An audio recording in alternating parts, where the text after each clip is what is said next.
let's record this one more time. What I do to wear it, I don't normally, what am I saying?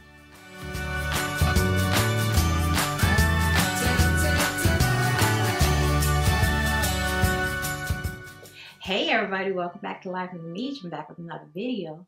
And in this video, I'm going to do my little overview of the L'Oreal Pro Glow Foundation. So if you want to hear what I have to say about it, just keep on watching. All right. As you know, L'Oreal is a drugstore foundation, and they had previously come out with the L'Oreal Pro Matte Foundation, which I did not care for and I got rid of. I did because I have dry skin. I have normal to dry skin, and it didn't do anything for me. I don't like to look matte. I like to look glowy and dewy at all times. So I was excited to give their Pro Glow Foundation a try.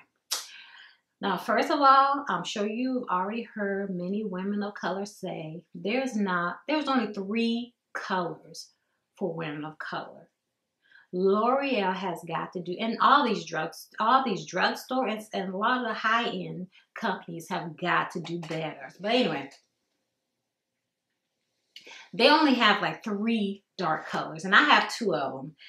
I have 212, which is cocoa, and I have 211, which is cream cafe. Cocoa is the darkest color. And this is the one I bought initially. Oops. This is the one I bought initially, but it is too red. So I brought the 211 to mix with it to come up with a shade. And I think I did okay. I came up with an alright shade. Now, I think these were like $10.99, something like that a piece. So it's not bad. And it's the same size as their Pro Matte one. So how many fluid ounces that is, because you know I can't see, so I should have looked at it beforehand. But anyway, what does this foundation claim to do? Okay, the finish is radiant. It wears up to 24 hours. The coverage is medium, and the texture is air light. And it says to shake well, dot onto skin in rolling motion for flawless coverage. So that's what they tell you to do with it. Now, I've worn this foundation probably about 4 or 5 times. And the first time I wore it, I put it on with a brush.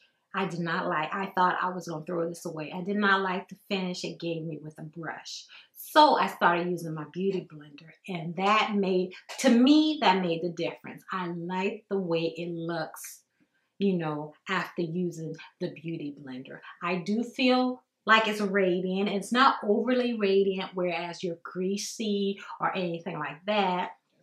And another thing I found is I cannot just wear it out, because most of the time I don't set my whole face.